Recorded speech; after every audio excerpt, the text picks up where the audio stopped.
তাআলা বলেন ওয়ালতানজুর নাফসুম মা কদ্দামাত লিগাদিন ওয়াত্তাকুল্লাহ। প্রত্যেক ব্যক্তির উচিত যে পরকালের জন্য আমি কি প্রেরণ করেছি তা চিন্তা করা। কারণ এই জমিনে আমরা থাকার জন্য আসিনি, কথা বলেন ঠিক কিনা? আমরা চলে যাওয়ার জন্য এসেছি। আর এই দুনিয়ার জমিনে কেউ যদি থাকতে চায় থাকতে পারবে? আর চিল্লালে পারবে?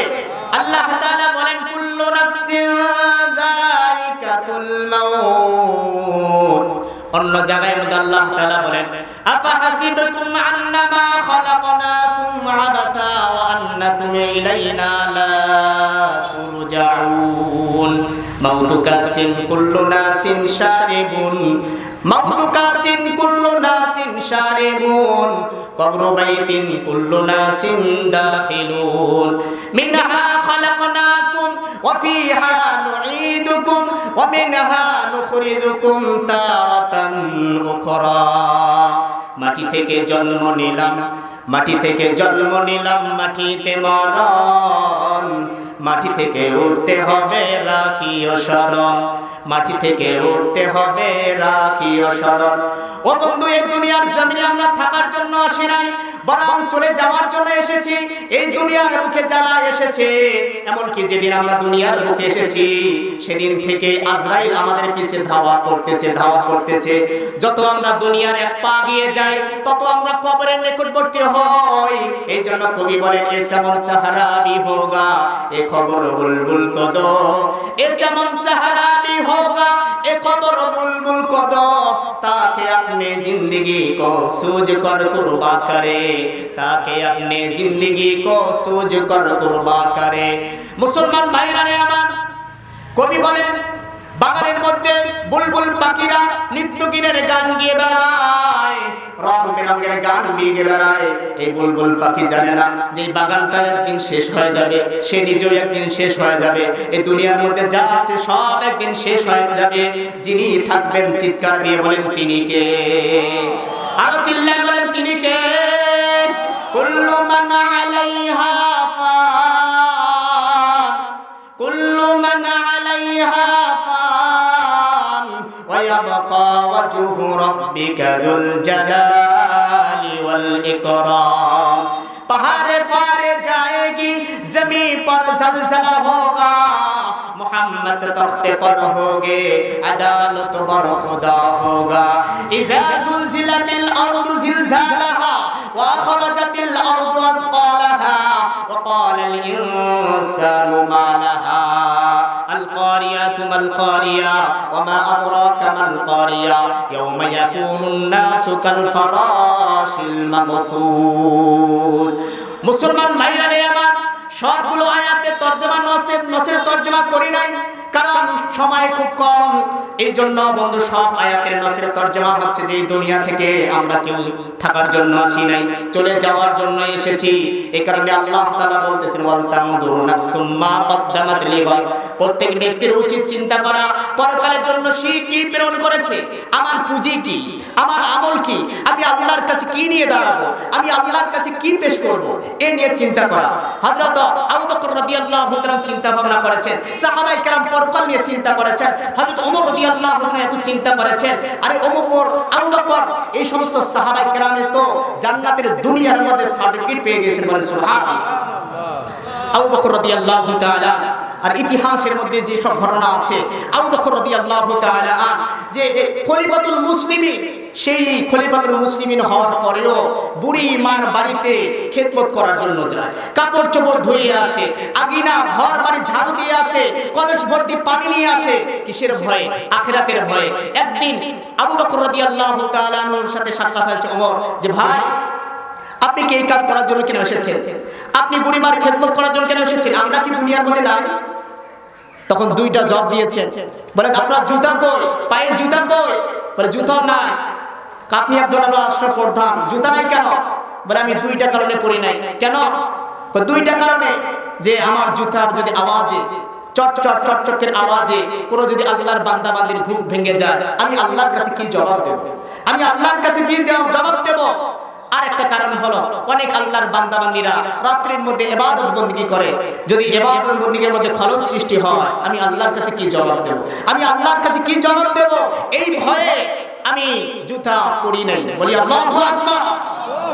আমার ভাইয়েরা, সাহাবায়ে কেরাম এরকম পরকালের ভয়ে এমন ভাবে জিন্দেগিটা পরিচালনা করেছেন, যার কারণে আল্লাহ তাআলা কোরআনে আয়াত অবতীর্ণ করেছেন, রাদিয়াল্লাহু আনহুম ওয়া রাদু আন।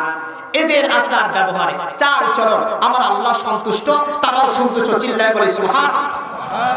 সাহাবায়ে কেরাম পরকালের জন্য চিন্তা ফিকির। আবু বকর রাদিয়াল্লাহু আনহু চিন্তা ফিকির, হযরত ওমর রাদিয়াল্লাহু তাআলা চিন্তা ফিকির।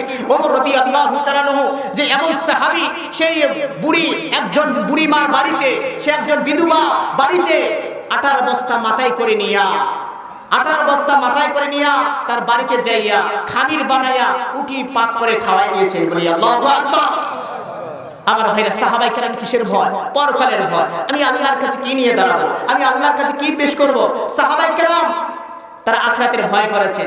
ওমর রাদিয়াল্লাহু আনহু আখিরাতের ভয়। দেখেন ওমর রাদিয়াল্লাহু তাআলার ব্যাপারে আমার নবীজি কি বলেছেন? আমার নবীজি তো বলেছেন ওমর ফিল জান্নাহ, ওমর হলো জান্নাতি। বলি সুবহানাল্লাহ। নবীজি আরো বলেন, লাউ কানা বাদি নাবিয়্যুন লাকানা ওমর, আমার পরে যদি কেউ নবী হইতো তাহলে ওমর হইতো। বলি সুবহানাল্লাহ। আর আমি আপনি যদি হকের উপর থাকি, হকের উপর চলি, তাহলে মানুষ বলে লোকটি হকপন্থী।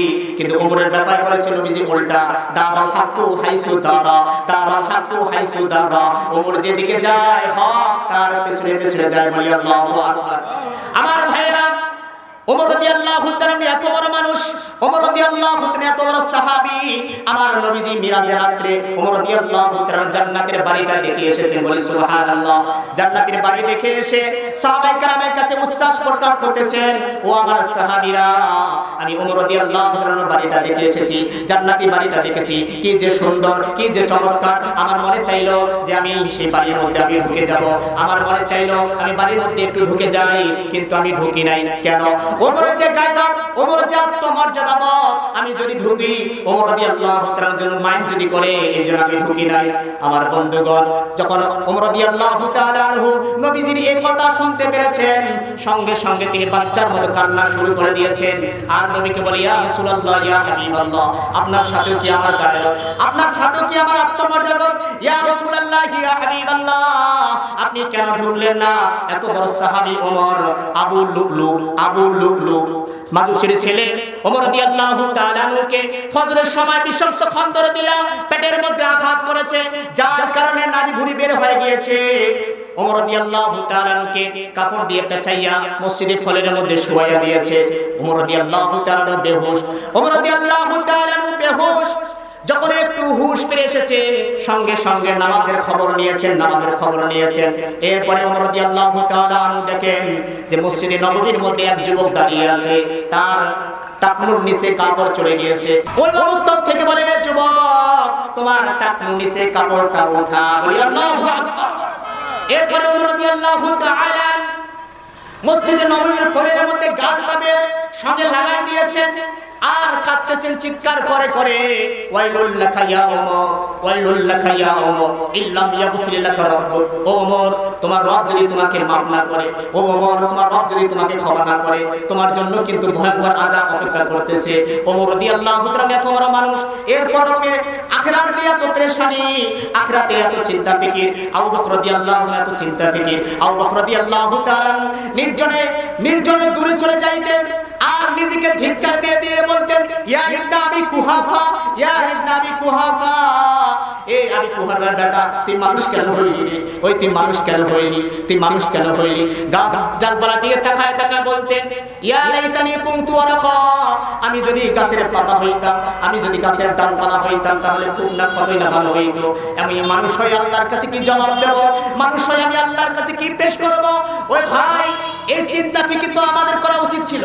এই মতো জালেমের, আমার মতো জালেমের করা উচিত ছিল। কিন্তু আমাদের দিকে তাকাইলে, আমাদের দিকে তাকাইলে মনে হয় না যে আমাদের মৃত্যুর ভয় আছে, কবরের পেরেশানি আছে। আমার দিকে তাকাইলে মনে হয় না। আবু বকর রাদিয়াল্লাহু তাআলা এত বড় মানুষ, এরপর পেরেশানি, এরপর পেরেশানি। এই চিন্তা থেকে তো আমারই করা উচিত ছিল। আবু বকর রাদিয়াল্লাহু আনহু জান্নাত তো গ্যারান্টি পাইছে, আমাকে আপনাকে কে গ্যারান্টি দিয়েছে যে মৃত্যুর সময় আমার মৃত্যুর যন্ত্রণা হবে না? আবু বকর তো গ্যারান্টি পাইছে, আমাকে আপনাকে কে গ্যারান্টি দিয়েছে যে কবরে আমার আযাব হবে না? ওমর রাদিয়াল্লাহু আনহু জান্নাত তো গ্যারান্টি পাইছে। তা সাহাবায়ে কেরাম জান্নাতের গ্যারান্টি পেয়েছে, এরপরও আখিরাতের এত চিন্তা ফিকির, আখিরাতের এত পেরেশানি, তুমি চিন্তা করা উচিত ছিল এই মতো আমার মতো গুনাহগারের, আমার মতো জালেমের আমি আল্লাহর সামনে কি নিয়ে দাঁড়াবো, আল্লাহর সামনে কি নিয়ে দাঁড়াবো? হায় আফসোস, যদি কোনো ক্রমে আল্লাহ না করুক আমলনামা যদি আমাদের বাম হাতে এসে যায়, তখন আফসোস করে করে বলতে হবে ইয়া লাইতানি লাম উতা কিতাবিয়া, হায় আমলনামা যদি আমাকে যদি না দেওয়া হইতো, আমলনামা যদি আমাকে না দেওয়া হইতো, ওয়ালাম আদরি হিসাবিয়া, আমি জানি না আমার হিসাব কি হবে। ইয়া লাইতাহা কানাতিল কাদিয়া, হায় মৃত্যু যদি শেষ হয়ে যাইত, মা আগনা আন্নি মালিয়া, দুনিয়ার মাল সম্পদ দিয়ে আমি আজকে বাঁচাইতে পারতেছি না, হালাকা আন্নি সুলতানিয়া, আমার ক্ষমতা আমাকে বাঁচাইতে পারতেছে না, তখন বন্ধু কোনো লাভ হবে না। আল্লাহর ডাক আসবে, খুজুহু ফাগুল্লু, খুজুহু ফাগুল্লু সুম্মাল জাহিমা সাল্লু, সুম্মাল জাহিমা সাল্লু, ও আযাবে ফেরেশতারা ধর ধর জাহান্নামে আগুনে ফেলা, জাহান্নামে আগুনে ফেলা। আল্লাহ তাআলার হুকুম আইসা যাবে। এই জন্য বন্ধু মালিককে একটু চিনা, মালিককে একটু চিনা। আর কতদিন নেতার পেছনে পেছনে দৌড়াইবা, আর কতদিন ক্ষমতার পেছনে পেছনে দৌড়াবা, আর কতদিন দুনিয়ার পেছনে পেছনে দৌড়াবা, নায়ক নায়িকার পেছনে আর কতদিন দৌড়াবা? ও যুবক ভাই, দুনিয়ার পেছনে আর কতদিন দৌড়াবা? দুনিয়ার মধ্যে সবাই টাইম পায়, কিন্তু আমার আল্লাহ টাইম পায় না। যুবক ভাইরা পাবজি খেলার টাইম আছে, যুবক ভাইরা ফেসবুক চালার টাইম আছে, তোমার ব্রেকফাস্ট লাঞ্চ ডিনার করার টাইম আছে, কিন্তু টাইম পায় না আমার আল্লাহ, টাইম পায় না আমার আল্লাহ। তোমার টাইম হয় না যে মসজিদে গিয়ে 5 ওয়াক্ত নামাজ পড়ে আল্লাহকে তুমি খুশি করবে, আল্লাহর কদমে তুমি 2 একটা সেজদা দিবে, তোমার টাইম হয় না। পরকপাল পরকপাল। আরে সাহাবায়ে কেরাম জিন্দেগি কেমন ভাবে পরিচালনা করেছে, এইভাবে আমরা জিন্দেগিটা পরিচালনা করি। এই কারণে তো আল্লাহ তাআলা আমাদেরকে বলতেছে ইয়া আইয়ুহাল্লাযীনা আমানুত্তাকুল্লাহ